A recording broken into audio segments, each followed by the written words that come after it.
जी बिस्मिल्लाहिर्रहमानिर्रहीम।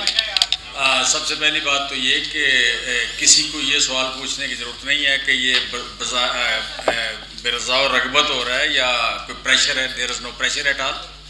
हमें पता है कि पहले 8 साल हमने अपोजिशन में रहे हैं, 9 साल प्रेशर में कभी कोई काम नहीं करते। सो हम सबसे पहली बात जो है कि मैं कंडेम करता हूँ 9 मई के वाक़यात को। 9 मई के जो वाक़यात थे वो मैं समझता हूँ कि पाकिस्तान की तारीख़ में शायद जो बुरे लम्हात थे उनमें से एक दिन वो था। सो हमें बड़ा ही अफसोस है और मैं समझता हूँ कि हम फेल हुए हैं उसको रोकने में या उसको कंट्रोल करने में। डेफिनेटली हमें इसमें कोई डाउट नहीं है। 9 मई को यू कैन से कि जब खान साहब की गिरफ़्तारी की बात हुई, इतला आई, तो मैं आलमोस्ट कोई 5:30 बजे जिनाह हाउस के सामने खुद पहुंचा हूँ। तो जिनाह हाउस के जब सामने गए हैं तो कहीं भी ये प्लान तो किसी का भी नहीं था ये कि जी कोई अटैक होना है। मौजूद होना जो है, ये प्रोटेस्ट जो है वो प्लान में था। तो वहाँ पे जाके जब मैंने देखा है कि लोग प्रॉपर्टी के अंदर एंटर हुए हैं तो it was shocking and totally unexpected. So for me मैं समझता हूँ कि शायद इससे बड़ा सदमा कोई भी नहीं था। तो मेरी जियो फेंसिंग देखें या फ़ोन की लोकेशन देखें या वीडियोस देखें तो 6 बजे मैं वहाँ से निकल गया हूँ। वजह यही थी कि मतलब अनबियरेबल जैसे होता है या अनअफोर्डेबल या totally unexpected out of blue में होती चीज़ वो थी। सो हम बिल्कुल कंडेम कर रहे हैं इसको। 9 मई को जो वाक़यात हुए और उसमें यू कैन से कि जो लोग एंटर हुए उसमें जो लोग आप कह लें कि किसी तोड़ फोड़ का शिकार हुए, वो बड़ी सीधी सीधी बात है कि उन लोगों का आप कह लें कि जो भी कानून के मुताबिक एक सज़ा होती है या कानून के मुताबिक जो एक प्रोसेस है कानून का, उसमें जाना चाहिए उनको और पूरी कौम को सपोर्ट करना चाहिए। हम भी इसको सपोर्ट करते हैं, 100% सपोर्ट करते हैं। और फिर दूसरी बात जो इसमें है कि ओवरऑल जो ज़्यादा अफसोसनाक बात कि 13-14 महीने हो गए हमें रजीम चेंज के बाद। 13-14 महीनों में जो एक नैरेटिव बना उसमें सीनियर लीडरशिप और खान साहब भी डेफिनेटली शामिल। तो जो खान साहब की तरफ से एक नैरेटिव हुआ और सीनियर लीडरशिप उसको रोक नहीं सकी या आप कह लें कहीं स्टॉप नहीं लग सका, उसमें हमारा भी डेफिनेटली कसूर है।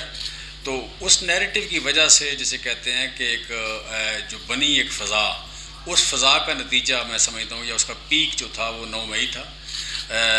ये एक यू कैन से कि बिल्कुल ही पूरी कौम के लिए या ओवरऑल कौमों की बरादरी में या एक पॉलिटिकल या डेमोक्रेटिक हिस्ट्री में या पाकिस्तान की हिस्ट्री में ओवरऑल बिल्कुल ही आप कह लें कि अनएक्सेप्टेबल चीज़ है या एक पाकिस्तान को भी शर्मिंदगी हुई पॉलिटिकल पार्टीज़ के हवाले से या डेमोक्रेटिक जो क्रीडेंशियल है उसके पॉइंट ऑफ व्यू से भी डैमेज हुई है पार्टी और डेमोक्रेसी भी डैमेज हुई है और प्रोटेस्ट का जो नाम है वो भी एक डैमेज हुआ है।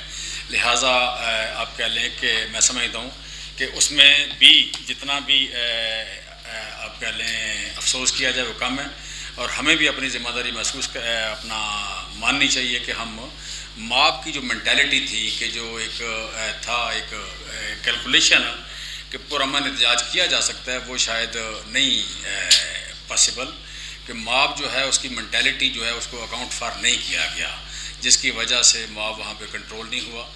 तो अगेन मैं कह रहा हूँ कि मॉब होते हुए भी एक ज़िम्मेदारी शहरी का जो रोल होता है, एक पॉलिटिकल वर्कर की तरबियत ये होनी चाहिए कि वो एक ज़िम्मेदार शहरी का रोल प्ले करे। कोई भी प्रोटेस्ट जो है हमेशा प्रोटेस्ट के नाम के साथ ही, प्रोटेस्ट के लफ्ज़ के साथ ही पुरअमन होता है। तो अगर किसी पॉलिटिकल पार्टी का जो वर्कर है वो पुरअमन नहीं है तो मैं समझता हूँ कि पॉलिटिकल पार्टी की तरबियत में कहीं नक्स है या कहीं नैरेटिव में प्रॉब्लम है और डेफिनेटली यहाँ पे मौजूद है जिस तरह मैं जिक्र कर रहा हूँ। सो हम इस फेलियर को भी बिल्कुल ओन करते हैं, मानते हैं और ये दूसरी फेलियर है कि हम उसको स्टॉप नहीं कर सके, कहीं उसको मैनेज नहीं कर सके। और अगली जो बात मैं करना चाह रहा हूँ कि जो प्रोटेस्ट है वो उसका आउटसाइड से इनसाइड जाना या बाज़ जगह पे जो हमले थे या आगे गराव जलाव वाली बात थी वो भी टोटली अनफॉर्चुनेट था और मैं समझता हूँ कि एक बड़ी फेलियर हुई है।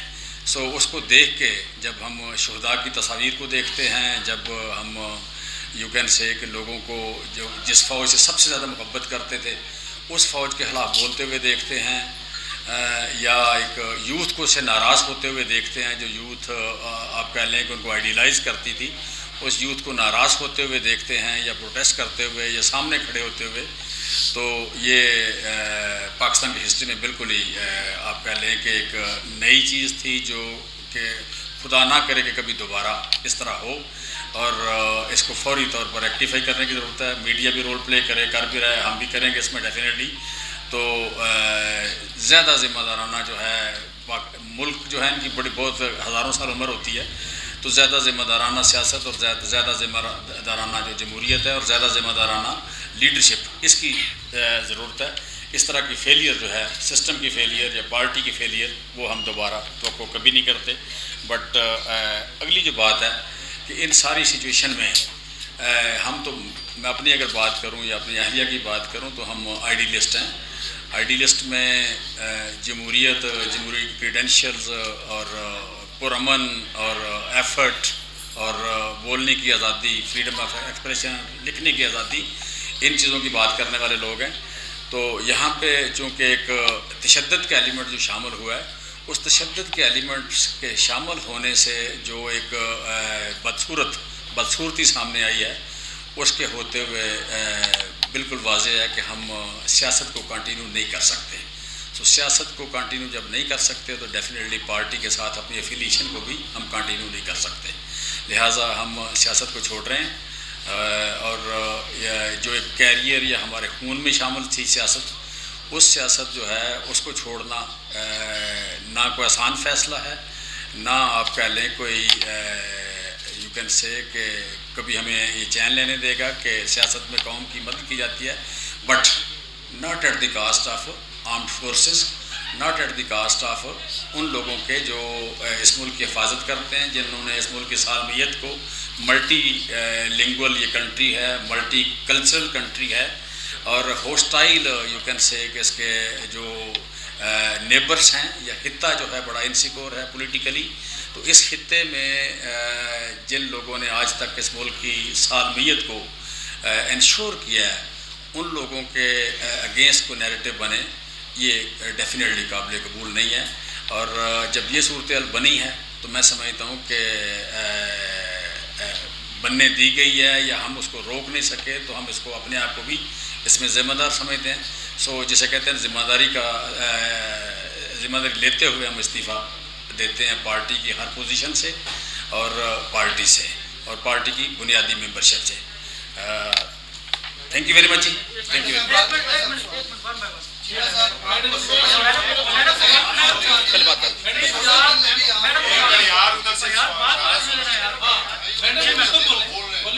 जी, बिस्मिल्लाहिर्रहमानिर्रहीम। बहुत शुक्रिया। एक तो आप लोगों को खासा इंतज़ार करना पड़ा।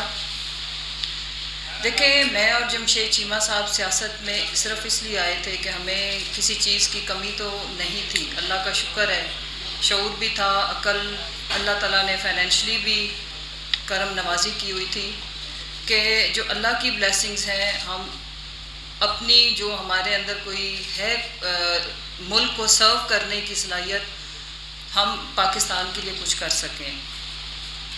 आज बाकी जो सारी डिटेल्स हैं चीमा साहब ने बता दी हैं, और जो 9th में मेरी ये ख्वाहिश है कि अगर टाइम वापस जाए और हमारे बस में हो तो काश ये 9 मई का दिन हमारी ज़िंदगियों से, पाकिस्तान की सियासत से डिलीट हो सके।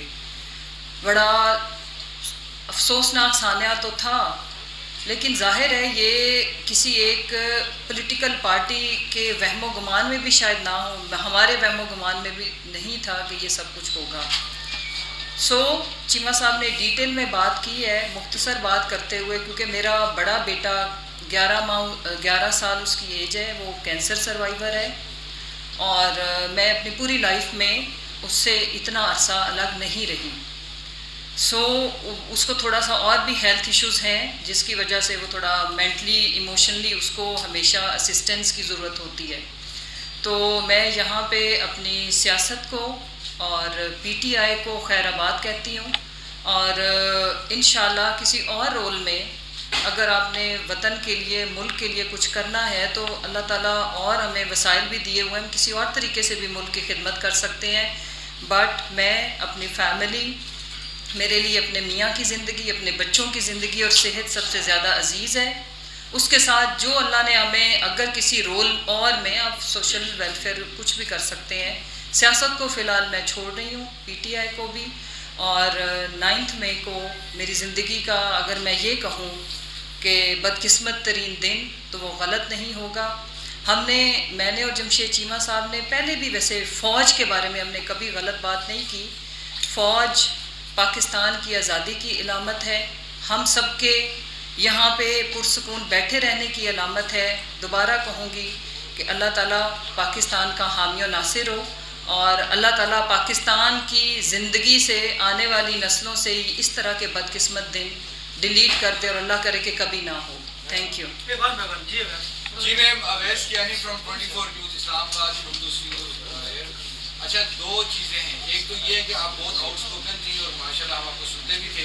एक जो जनरल बाजवा के हवाले से सबसे जो पहली जो चीज़ ज़मान पाक के बाहर से आई वो भी आपने बात की, उस पर आप क्या कहेंगी?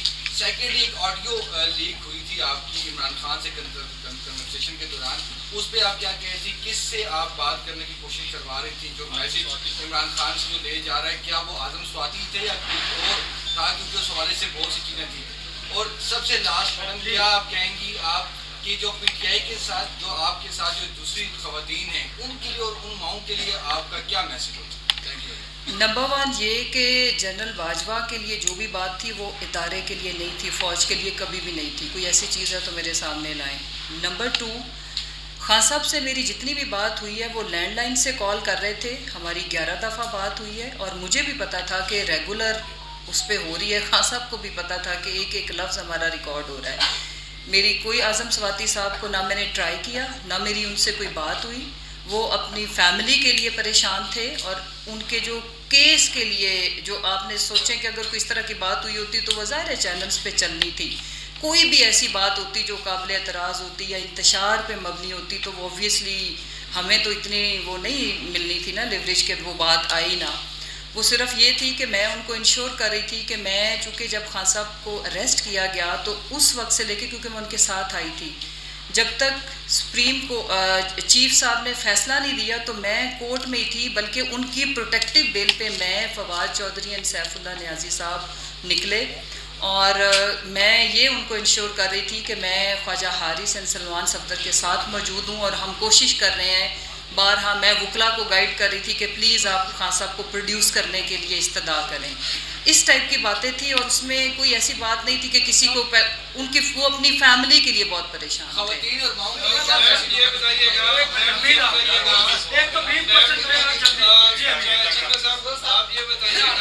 जितने भी लोग PTI के अब PTI छोड़ने का ऐलान कर रहे हैं, वो अपने बच्चों का, फैमिली का हवाला देते हैं कि उनकी जिंदगियाँ अजीज़ है। क्या 9 मई के वाक़ये से पहले आप लोगों को अपने बच्चों की फिक्र नहीं थी?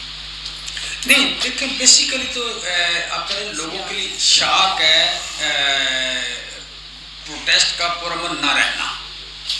पुरअमन हो तो सारे लोगों के लिए ये आज़ादी की अलामत है और सिक्योरिटी की अलामत है, और अगर पुरअमन ना हो तो वो फिर उसमें सिक्योरिटी और आज़ादी दोनों ही कंप्रोमाइज़ होती हैं।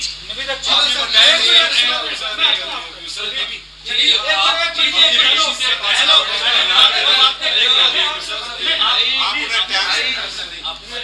ऐसा है जी, ऐसा है कि आप इमरान खान साहब के साथ आखिर तक रही है, उनके साथ आप कोर्ट में भी आप थी। इमरान खान के लिए आपका क्या पैगाम है इस सारी 9 मई के वाक़यात के हवाले से? एक मुख्तसर इमरान के नाम क्या पैगाम है? देखिए, उन्होंने ऑलरेडी इसकी जो मजम्मत की है, मैं उस पर खुश हूँ, और यही ज़िम्मेदारी का मुजाहरा है कि इस वक्त हम सबको, खान साहब को, मुझे, आपको, मीडिया को, इदारों को, कौम के अंदर जो तबाही और बर्बादी आई है उसको जोड़ने की ज़रूरत है। कंस्ट्रक्टिव मेजर्स लेने की ज़रूरत है। कौम मुल्क बचना चाहिए, हमारी ईगो छोटी होनी चाहिए और आगे हमें ये सोचना चाहिए कि पाकिस्तान के लिए बेहतरी क्या हो सकती है, क्या ऐसा लाया अमल बने कि जिसमें सब हंसी खुशी ज़िंदगी गुजारें और मुल्क को गरीब तबके के लिए हम क्या कर सकते हैं और मुल्क को डिफ़ॉल्ट होने से हम कैसे बचा सकते हैं, एक दूसरे की इज़्ज़त व एहतराम को रखते हुए। बहुत शुक्रिया जी। मुसरत बीबी, आप ये बताएं साहब, क्या आप अल्लाह ताला को हाजिर नाजिर जानकर कह रहे हैं कि आप पार्टी छोड़ने का खुशी से ऐलान कर रहे हैं? इसका मैं समझता हूँ कि हम या बात करते हैं या सच करते हैं या नहीं करते हैं, ये हमारी हिस्ट्री है, मेरी भी और मुसरत की भी। सो ये ऐसा ये मैं समझता हूँ इसका जवाब मैंने स्टार्ट में दिया था ताकि आपको पूछना न पड़े, इसका जवाब मैंने शुरू में दे दिया था ताकि आपको पूछना न पड़े। देखिए एक सेकंड, आप ये मुझे पता है ये क्यों बात पूछी जा रही है। आपकी किसी जॉब आप कहीं करते हो, आपने 1 साल गुजारा हो और आपकी खाली ट्रांसफ़र हो, तो जाहिर है ये कोई हम इंसान ही है ना, गोश्त पोश्त के बने हुए। कर तो हम अपनी मर्जी से रहें, कोई किसी को मजबूर नहीं कर सकता, लेकिन बहरहाल पाकिस्तान में जो इस वक्त हो रहा है ये कोई काबिल तहसीन या कोई खुशी वाला या सेलिब्रेशन वाला तो कुछ भी नहीं हो रहा ना। Thank you. ये बताइएगा कि 16 दिन लगे आपको अपने ज़मीर की आवाज़ के ऊपर लड़ाई कहते हुए, 16 दिनों में आप किस नतीजे के ऊपर पहुंचे हैं कि जिन लोगों ने मिलिट्री इंस्टॉलेशन के ऊपर हमले किए उनको इश्तिहार किसने दिया? खान साहब का बयान, आप समझते हैं कि वो जिम्मेदार है इन लोगों को दिए जिनके ऊपर हमले करवाने में? और कोर कमांडर का जो घर नहीं 16 दिन नहीं लगे, मुझे तो आधा घंटा लगा। आप ये बता दें कि नहीं, एक मिनट, मुझे आधा घंटा लगा, इससे ज़्यादा नहीं लगा। सो मैं समझता हूँ कि मैंने ये जो जितने भी आपने ये सवाल जो है इसका जवाब पहले मैं दे चुका हूँ। Thank you very much ji.